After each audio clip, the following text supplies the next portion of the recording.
السلام علیکم، میں ہوں حبیب اکرم اور آپ دیکھ رہے ہیں پروگرام نقطہ نظر۔ جیسے کل آپ سے بات ہوئی تھی، آج ہم نے پروگرام شروع کرنا تھا قائد اعظم کے حوالے سے اور پھر 9/11 بھی ڈسکس کرنا ہے، لیکن آج لاہور میں ہونے والا ایک اندوناک واقعہ کہ جس میں آگ لگی ایک فیکٹری میں، جوتوں کی فیکٹری میں، اور 25 افراد ہلاک ہو گئے۔ تو پروگرام شروع کرتے ہیں۔ شام صاحب، آج لاہور میں یہ بڑا اندوناک واقعہ پیش آ گیا۔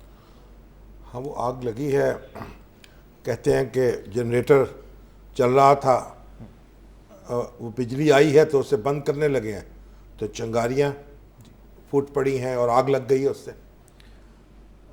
دیکھیں حبیب صاحب، بات یہ ہے، ہمارے ہاں کوئی سسٹم تو چل نہیں رہا، پتہ نہیں وہ جنریٹر کیسا تھا، اس کی وائرنگ کیسی تھی، وہ بلڈنگ کیسی تھی، اس کا نقشہ بھی کوئی منظور ہوا تھا یا نہیں۔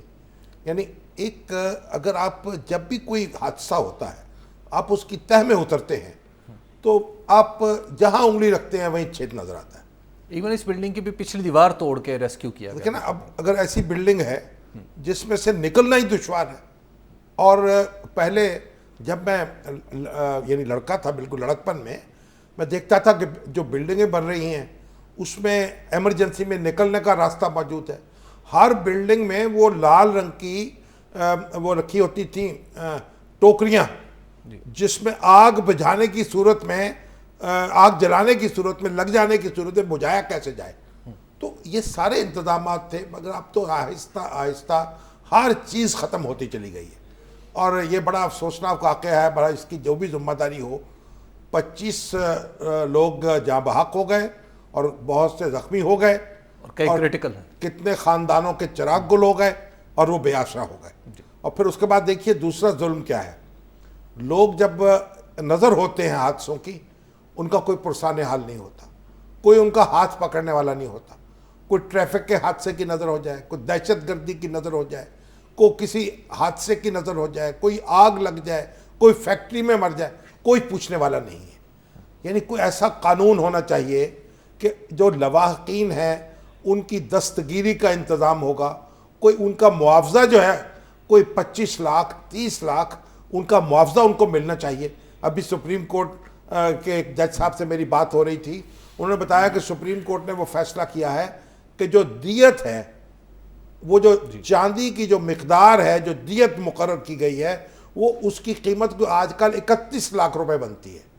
ٹھیک۔ تو 31 لاکھ روپیہ دیت طے کیا، خونبہ طے کیا سپریم کورٹ نے۔ بالکل۔ تو اب یہ جو حادثے میں جاں بحق ہونے والے لوگ ہیں، ان کے لواحقین کو ملنا چاہیے، ان کے پیسے کہیں قومی بچت میں کہیں جمع ہو جائے، وہاں سے وہ لیتے رہیں۔ جو مالکان کو مجبور کیا جائے وہ اس میں حصہ ادا کریں، اگر ان کے پاس نہیں ہے تو حکومت ادا کرے، بیت المال دے، زکوٰۃ فاؤنڈیشن دے، کوئی تو دے نا۔ بالکل۔ تو یہ دنیا میں ایسا نہیں ہوتا، کوئی ریاست اپنے شہریوں کو اس طرح بے آسرا نہیں چھوڑتی۔ اور پھر اس طرح کے حادثات کی روک تھام بھی ہو۔ نہیں، روک تھام تو اپنی جگہ ضروری ہے۔ شاہ صاحب یہ دیکھیں، یہ ہے صورتحال، یہ اب اس کا پچھلا حصہ ہے۔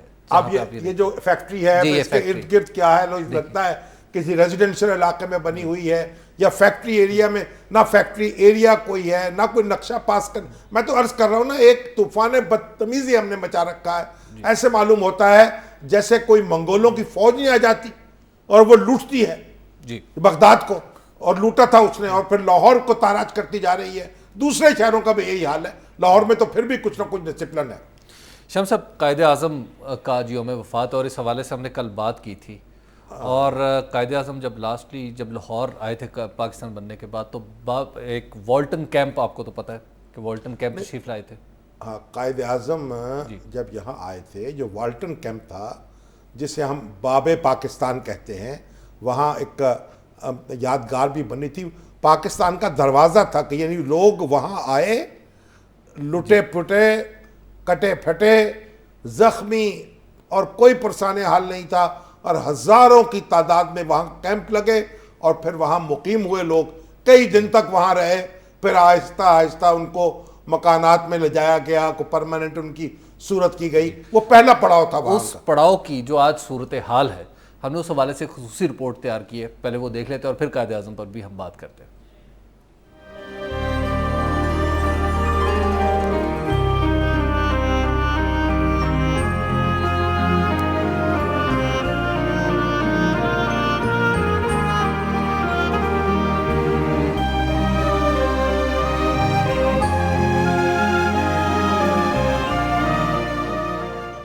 پاکستان والٹن روڈ لاہور پر ہمارے آباء و اجداد کی یاد میں تعمیر ہونے والا تاریخی منصوبہ ہے۔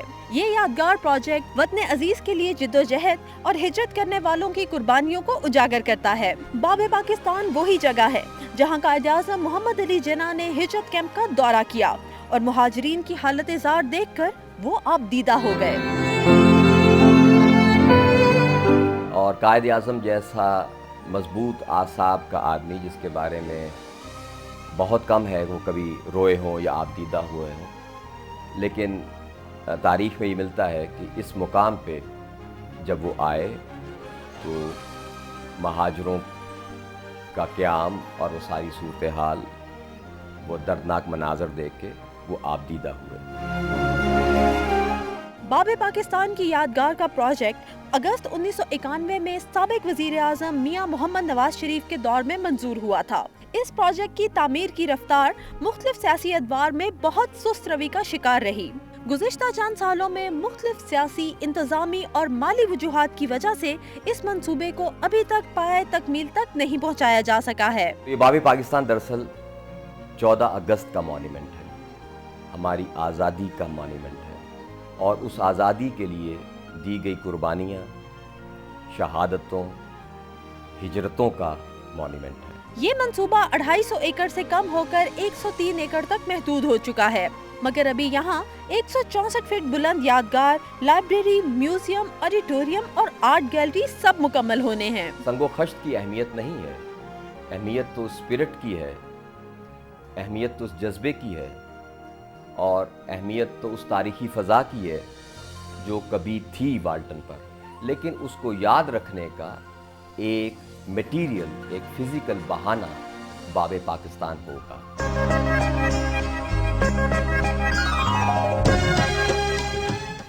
جی آپ نے یہ دیکھی رپورٹ باب پاکستان پہ، شان صاحب آپ کو کیسا لگ رہا ہے اتنا بڑا منصوبہ؟ آزادی کے بعد جب یہاں آئے ان کی آنکھوں میں آنسو ہو گئے، اور وہ اس کو برداشت نہیں کر پا رہے تھے، تیزی سے قدم بڑھاتے ہوئے۔ مجھے ایک صاحب ڈاکٹر ضیاء الاسلام تھے ان کے ساتھ، جو مسلم اسٹوڈنٹس فیڈریشن کے لیڈر تھے، انہوں نے شاید بتایا تھا کہ وہ تیزی سے، بلکہ بھاگتے ہوئے ایک قسم کے، یعنی بہت وہ وہاں سے گزرے تاکہ وہ مناظر وہ دیکھ نہیں پاتے تھے۔ جب وہ گزرے تو لوگ ان کے پیچھے دیوانہ وار بھاگے، قائد اعظم زندہ باد، پاکستان زندہ باد، اور قائد اعظم کی آنکھوں میں آنسو تھے کہ یہ جو کچھ ہوا ہے ان لوگوں کے ساتھ، اور جس طرح ان کو ان کے وطن سے نکالا گیا، ہندوستان سے، اور پاکستان میں جانے پر مجبور کیا گیا، یعنی کسی آزادی کی دستاویز میں، کسی منصوبے میں یہ نہیں تھا کہ آبادیاں جو ہیں ان کا انخلا ہوگا یا ان کا تبادلہ ہوگا۔ جو ہندوستان میں مسلمان تھے ان کو وہیں رہنا تھا، اور جو یہاں غیر مسلم تھے ان کو یہیں رہنا تھا، مگر ان کو مجبور کیا گیا اور وہ یہاں پہنچے اور بے خانمہ، بے سر و سامان۔ لیکن آج کل جہاں آنسو بہے تھے جب قائد اعظم کے، وہاں پہ جوہر آپ دیکھ رہے ہیں جو صورت آپ دیکھیں کہ اب ہمارے پاس ہر چیز کے لیے پیسے ہیں، ان کاموں کے لیے پیسے نہیں ہیں۔ یہ کھنڈر بن چکا ہے اور اس کا کوئی پرسان حال نہیں ہے، اور نواز شریف صاحب نے اسے شروع کیا، اور ان کی اپنی جماعت کی یہاں حکومت ہے، ان کے برادر عزیز جو ہیں وہ یہاں جناب وزیر اعلیٰ ہیں۔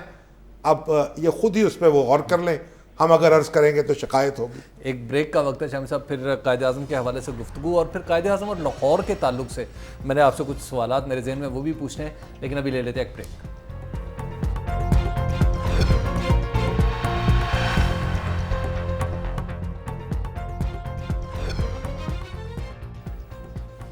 نقطہ نظر میں ایک بار پھر خوش آمدید۔ گفتگو ہو رہی تھی قائد اعظم کے حوالے سے۔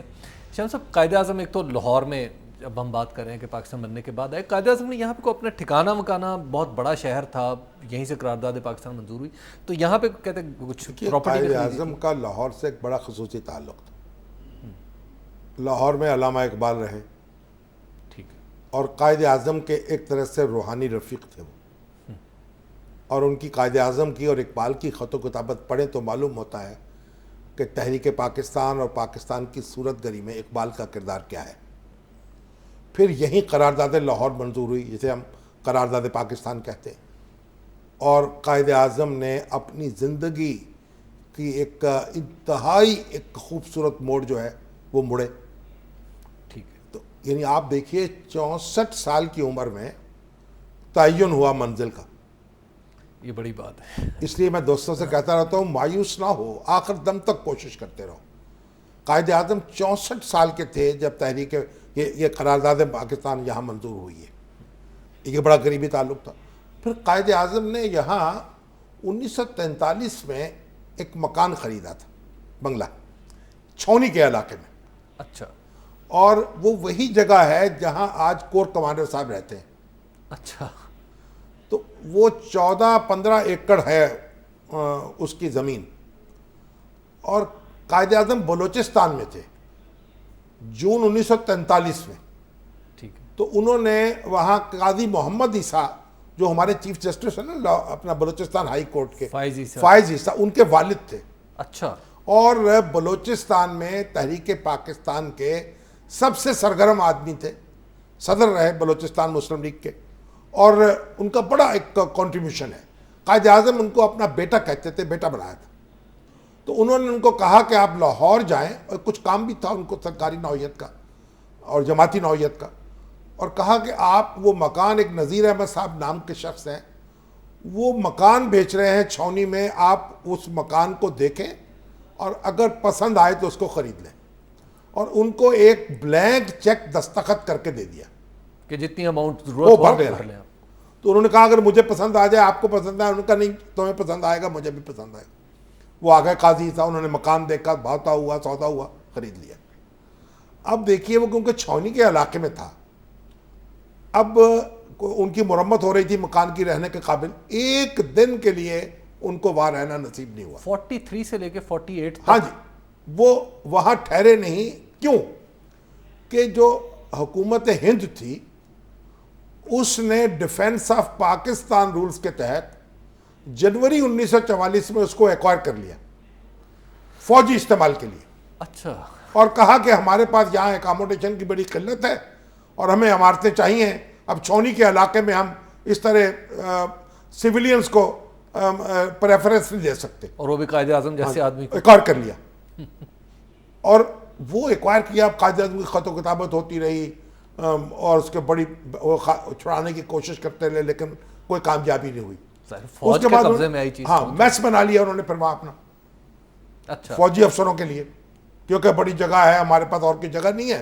اس کو جناب آفیسرز میس بنا دیا گیا. پاکستان بن گیا, وہ بنگلہ نہیں رہا ہوا. اصولاً تو ہم سارے رہا ہو گئے, پوری قوم آزاد ہو گئی, بنگلہ آزاد نہیں ہو چکا فوجی قبضے سے.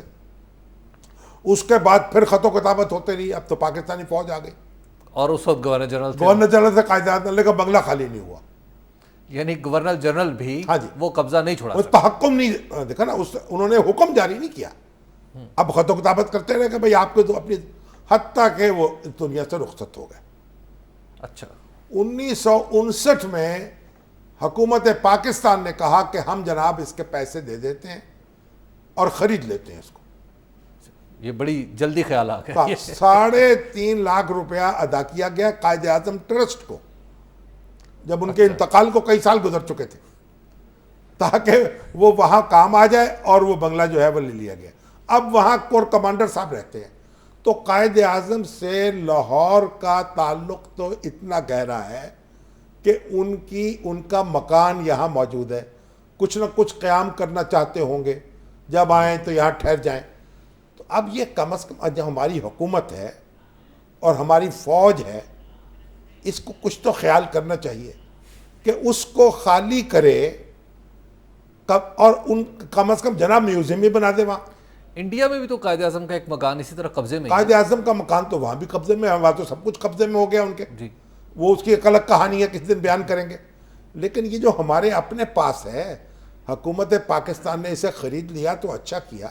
اب کور کمانڈر صاحب کو کوئی اور جگہ دی جائے اور وہاں ایک میوزیم بنا دیا جائے اور کھول دیا جائے لوگوں کے لیے, تو قائد اعظم کی کو مناسب یادگار لاہور میں بھی قائم ہو جائے.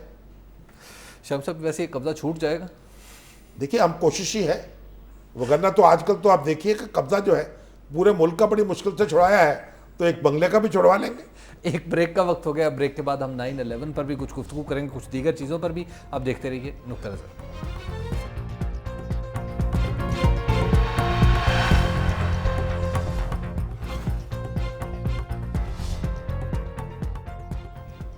نقطہ نظر میں ایک بار پھر خوش آمدید شامی صاحب. ہم قائد اعظم بات کر رہے تھے, ہم 9/11 پہ بھی کرنی ہے, لیکن ایک سوال ذہن میں آیا جو آج الطاف حسین صاحب نے اٹھایا. بیسیکلی سوال نہیں, ان کی سٹیٹمنٹ ہے, وہ کہتے ہیں کہ قائد اعظم جو تھے وہ شیعہ تھے, لبرل تھے اور سیکولر تھے. یہ تینوں چیزیں انہوں نے ایک ہی لائن میں کہیں, اور وہ مسلک کے بارے میں کہتے ہیں کہ میں یہ ڈسکس نہیں کرنا چاہتا تھا بٹ آئی ہیو ٹو.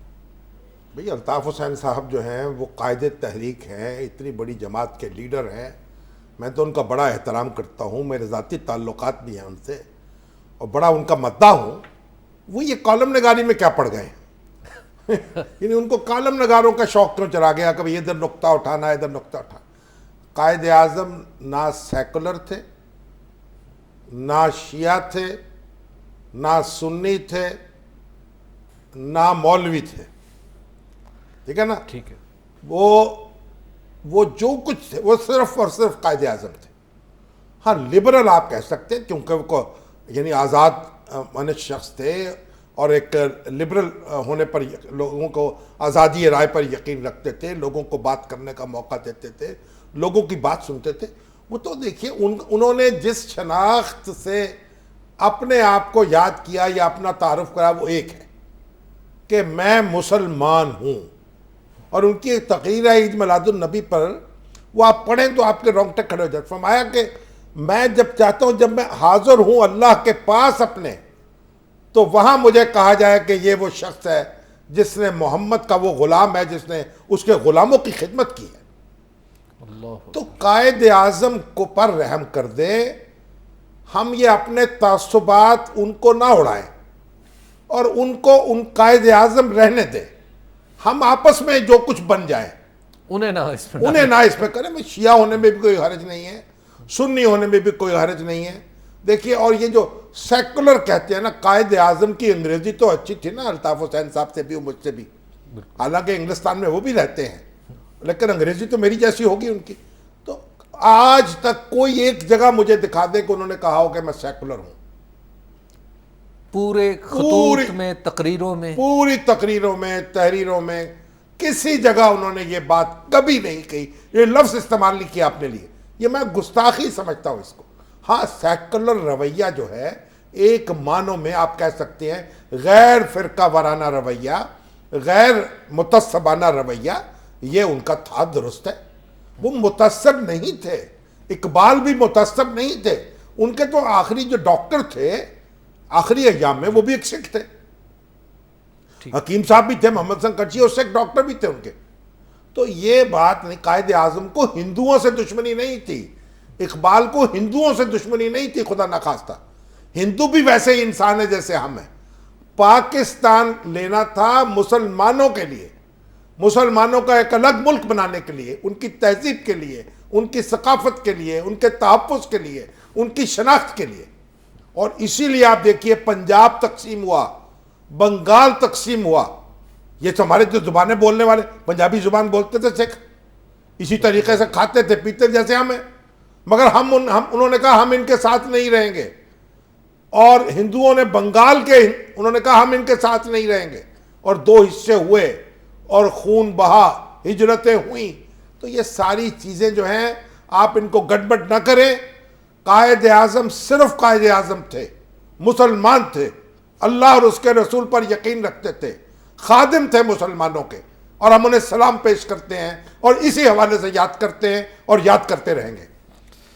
شامی صاحب 9/11 کہتے ہیں کہ ایک اس صدی کے بلکہ ملینیم کا ایک بڑا واقعہ. بھائی 9/11 تو واقعی بہت بڑا واقعہ ہے. پوری دنیا کا اس نے مزاج بدل دیا, تاریخ بدل دی. وہ امریکہ جو اپنے لبرل رویے کی وجہ سے, اپنی ڈیموکریسی کی وجہ سے دنیا میں ممتاز تھا, جو ہیومن رائٹس کا چیمپئن تھا, جو آزادی رائے کا, آزادی فکر کا علم بردار تھا, اس کا چہرہ مسخ کر کے رکھ دیا. کہ اس کے رد عمل میں جو کچھ وہاں ہوا, بھئی افغانستان پر جس طرح چڑھائی کی اور پوری سیکورٹی کونسل نے جس طرح اس کی اپروول دی, کہا کہ جناب ہم اس کو 1 منٹ میں فتح کر لیں گے. اگر ڈپلومیسی بروئے کار آتی اور ذرا احتیاط سے کام لیا جاتا تو افغانستان میں آج بہت بہتر صورت ہوتی, اور اسامہ بن لادن کو بھی شاید کسی بین الاقوامی ٹریبونل کے سامنے پیش کر دیا جاتا. مگر جلد بازی میں یہ کام کیا گیا. اور پھر یہاں تو چھوڑیے, عراق پر حملہ کر دیا جس کی نہ سیکورٹی کونسل نے اجازت دی اور نہ کسی اور بین الاقوامی ادارے نے اجازت دی, اور تحقیق کر دیا. امریکہ کو معاشی طور پر ایک برباد کر دیا. جب بش صاحب آئے تھے تو مسئلہ یہ تھا یہ سرپلس اتنا ہے, اتنا پیسہ جمع ہے, اس کا کیا جائے. اب امریکہ جو ہے مقروض ہے, اور آپ دیکھیے تقریباً $3 ٹریلین سے زیادہ ان کی رقم, کہتے ہیں اس کا نقصان ہوا ہے. اس میں وہ بھی شامل ہے نقصان جو ہو چکا ہے, اور وہ بھی شامل ہے جو ہونا ہے. مثلا جو فوجی مر گئے, جو فوجی زخمی ہو گئے, جو ان پر اخراجات ہونے ہیں, دیکھیں نا, اور آئندہ 50 سال میں ان کی پینشنیں دینی ہیں, ان کے میڈیکل کے خرچے ہیں. تو ایک براؤن یونیورسٹی کے ایک لوگوں نے اندازہ لگایا تھا کہ اس کی کاسٹ جو ہے $3.5 ٹریلین پڑے گی, آنے والے نقصان کا بھی اور ہونے والے نقصان کا بھی. پاکستان کو یہ حادثہ کتنے میں پڑے گا؟ پاکستان کو تو اگر یہ حادثہ بہت مہنگا پڑا, ہماری تو سوسائٹی جو ہے آپس میں پھٹ گئی, اور جتنی جانیں یہاں گئی ہیں اتنی جانیں تو امریکہ میں اشیر میں بھی نہیں گئی. تو بات یہ ہے پاکستان کو بھی نقصان ہوا, لیکن اب جس جنگ میں ہم پھنس گئے اس سے ہم باہر شاید رہ بھی نہیں سکتے تھے. ہماری پوزیشن ایسی ہو گئی تھی, ایک طرف خندق ایک طرف کھائی, نہ کوئی یہاں جمہوری ادارے جو رجسٹر کریں, نہ ایسے حکمران, اور نہ ایسی صورتحال. انڈیا ایک طرف دباؤ دے رہا تھا, اسرائیل دوسری طرف دباؤ تو ہم بہت برے طریقے سے پھنس گئے.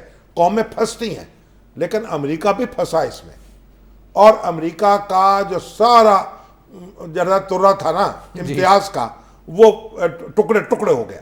اور آج امریکہ کو سمجھ میں نہیں آ رہا کہ اس سے نکلے کیسے. اب نکلنا چاہتا ہے اور نکلے گا بھی, مجبوری ہو گئی ہے, لیکن اس کا ہوا کیا؟ شام صاحب ہم کہیں نکلیں گے, کہیں اس ہم بھی میس نکلیں سے گے جب وہ نکلیں گے. آپ دیکھیں جیسے حادثہ ہوتا ہے نا, جیسے آگ لگ گئی, زلزلہ آ گیا, سیلاب ہو گیا, ہمیں اب ماضی میں نہیں پھنسنا چاہیے. جو ہونا تھا ہو گیا. میں امریکہ میں دیکھا میں نے کہ وہاں اس بات کا تذکرہ نہیں ہوتا کہ بش نے ہمارے ساتھ کیا کر دیا. یہ اب آگے کی بات ہوتی ہے. ان کی الیکشن کمپین میں جو بش صاحب کی اور مٹ رومنی کی, یہ کوئی بات نہیں ہے کہ بش کا ماتم ہو رہا ہو. ماضی کا ماتم نہیں کرتی قومیں, ماضی سے سبق حاصل کرتی ہیں. ہم ہر وقت لگے رہتے ہیں, ضیاء الحق نے یہ کر دیا, ایوب خان نے یہ کر دیا, ذوالفقار بھٹو نے یہ کر دیا, پرویز مشرف نے یہ کر دیا, بے نظیر نے یہ کر دیا. بھائی آگے کی طرف دیکھو, جو ہونا تھا وہ ہو چکا. ہم نے کیا سیکھا ویسے؟ جو ہم نے سیکھا یہ ہے کہ ہم نے جمہوریت یہاں رکھنی ہے. فرد واحد کو اختیار نہیں دینا فیصلے کرنے کا. یہ سبق ہے جو ہمیں ازبر کر لینا چاہیے, یاد کر لینا چاہیے. شام صاحب ایک بریک کا وقت ہے, اور بریک کے بعد کچھ سوالات میرے ذہن میں بھی ہیں جو میں نے لکھ کے بھی رکھے ہیں. فیس بک پر بھی بہت سارے سوالات ہیں, آج کی گفتگو کے حوالے سے بھی اور کل کی گفتگو کے حوالے سے بھی, وہ بھی ہم پروگرام کا حصہ بنائیں گے. آپ دیکھتے رہیے نقطہ نظر.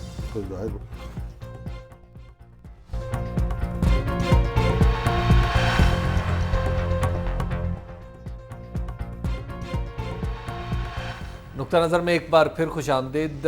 اس حصے میں ہم آپ کے سوالات دیتے ہیں. شامی صاحب مدثر سعید صاحب ہیں, اور مدثر سعید صاحب نے بڑے سخت الفاظ استعمال کیے ہیں زاہد بخاری صاحب کے بارے میں.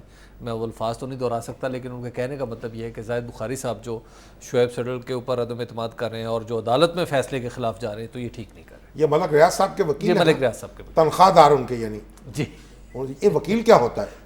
یہ پیسے لے کے بات کرتا ہے نا اس کی. بالکل پیسے لے کے. تو یہ دیکھیے, یہ جو زاہد بخاری صاحب ہے نا, انہوں نے کہا ہے ہمیں شعیب صدر پر اعتماد نہیں ہے. ان کے سماجی تعلقات ہیں, تو آدھے پاکستان کے تو سماجی تعلقات ملک ریاض صاحب سے ہیں. تو پھر کوئی آپ کے یو این او سے بلوا لیں, وہ مشن جو آیا ہوا ہے اس کے سپرد کر دیں. دیکھیں بات یہ ہے کہ یہ فریق ہی نہیں ہے مقدمے کے. تو پھر کون؟ یہ زاہد بخاری صاحب نے, ملک ریاض صاحب نے کوئی درخواست نہیں دی ہوئی, یہ تو سو موٹو نوٹس لیا ہے. تو یہ کوئی ایسی بات نہیں ہے کہ ایک مقدمے کے فریق ارسلان صاحب ہیں اور دوسرے یہ ہیں. یہ دونوں یکساں فریق ہیں, اور سپریم کورٹ نے شعیب صدر صاحب کو کہا ہے کہ آپ تفتیش کریں. پوری دنیا ان کی دیانت کی گواہی دے رہی ہے, یہ اپنی راگ نہیں الاپ رہے. دیکھیے سپریم, اب انہوں نے پہلے نظر ثانی کی ایک درخواست دی, جی بالکل, اب نظر ثانی کی دوسری درخواست چلی گئی. یہ بھی تاریخ کا ریکارڈ ہے. سپریم کورٹ کو کارروائی کرنی چاہیے سخت, جیسے بابر اعوان کے خلاف کارروائی کی نا، وہ بیچارے اب تک منہ بند کر کے بیٹھے ہوئے ہیں، ان کے خلاف بھی کارروائی ہونی چاہیے۔ ان جیسے وکیلوں کے لائسنس معطل ہونے چاہیے جو عدالتی کارروائیوں پر اس طرح تبصرے کرتے ہیں اور عدالتی فیصلوں پر بے لگام گفتگو کرتے ہیں۔ شامی صاحب، ابھی آپ نے ذکر کیا وہ جو کمیشن آ رہا ہے، تو کمیشن آیا انسانی حقوق پر، چیف جسٹس صاحب نے بھی تو اس سے ملاقات کرنے سے انکار کر دیا۔ بڑا اچھا کیا بھائی، چیف جسٹس کا کام ہے انصاف دینا، اس کا کام یہ تھوڑی ہے کہ وہ کمشنر سے ملاقات کرے۔ کمیشن آئے، ان کی عدالت میں اگر کیس چل رہا ہے اس کی ہیئرنگ کرے۔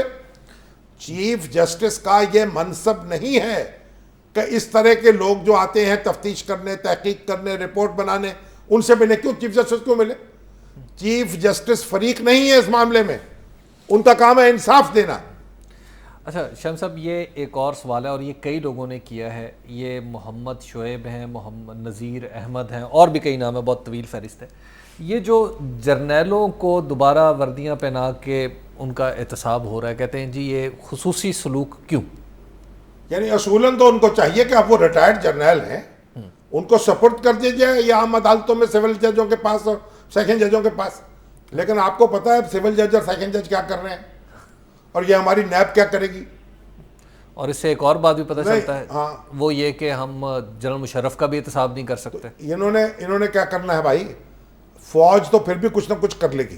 اچھا جنہوں نے وردی بحال کی نا ان کی، جی ابھی اگرچہ ہمارے دوست خواجہ سعد رفیق صاحب ہیں، جی، وہ کہہ رہے ہیں جناب یہ ان کے ساتھ وہی سلوک ہونا چاہیے جو سویلینز کے ساتھ ہوتا ہے۔ تو سویلینز کے ساتھ کیا سلوک ہوتا ہے؟ وہ تو دندناتے پھرتے ہیں۔ کسی کو کرپشن میں سزا دی گئی تو بتا دیں مجھے۔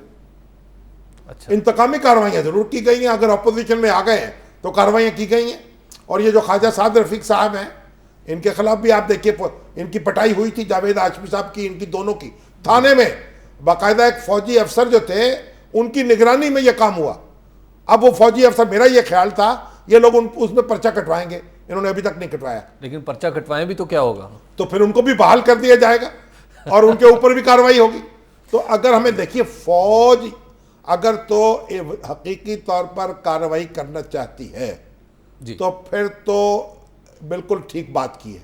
یہ بات سمجھ لیں کیانی صاحب بھی اور ان کے جناب دوسرے درباری بھی، کہ اگر تو یہ جناب انصاف کریں گے تو قوم میں ان کا بول بالا ہوگا، اور اگر لیپا پوتی کریں گے تو پھر ان کی شخصیت جو ہے اس کے بارے میں بھی جناب لوگ وہی کچھ کہیں گے جو اس طرح کے معاملات میں کہنا چاہیے اس طرح کی شخصیات کے بارے میں۔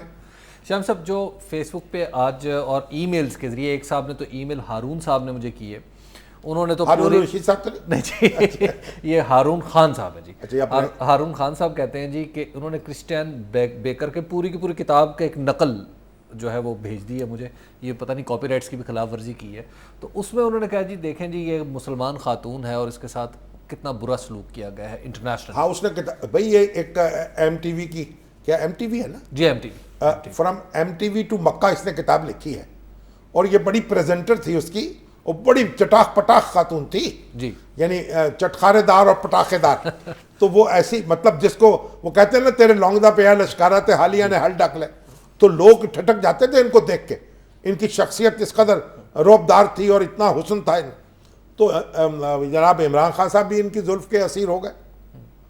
اب میرا تو یہ ان سے شادی کرنا چاہتے تھے وہ، اچھا، ہاں، لیکن عمران خان صاحب کی والدہ جو تھیں انہوں نے اس کی اجازت نہیں دی، لیکن شادی تو نہیں ہو سکی، یا ہو سکی پتہ نہیں، لیکن یہ ہے کہ یہ مسلمان ہو گئیں اور اسلام ان کو جو ہے اس کی تعلیم دے دی عمران خان نے۔ اب عمران خان تو ان کی زندگی سے نکل گیا لیکن اسلام نہیں نکلا۔ وہ بڑی زبردست مسلمان ہو چکی ہیں، اور انہوں نے جو کتاب لکھی ہے بتایا ہے کہ یہ کتاب چھاپنے میں کتنی دشواری ہوئی، ان کو اپنا کام جاری رکھنے میں کتنی دشواری ہوئی۔ مسلمانوں نے چندہ اکٹھا کر کے ان کی کتاب چھپوائی ہے، بڑی اور وہ ایک بڑی مجاہدہ ہیں، اور ایک پوری زندگی بدل گئی ہے ان کی۔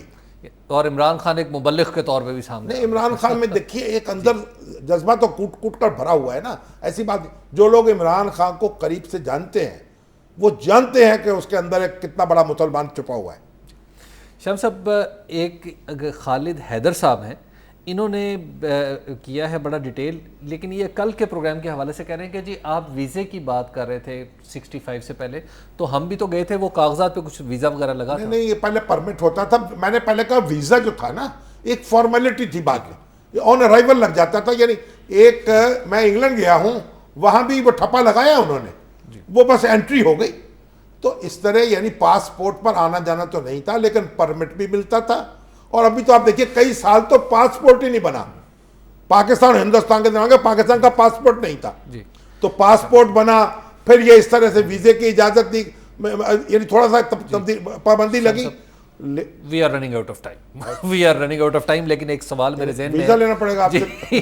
وہ کل کے لیے ہم اس پہ میں آپ سے یقیناً بات کروں گا کہ قاہرہ صاحب نے خفیہ فنڈ کے کسی وجود سے انکار کیا ہے میڈیا کے لیے. ہاں، یہ تو اس گفتگو کو ہم کل کریں گے. کل تک کے لیے ہمیں اجازت دیجیے. خدا حافظ.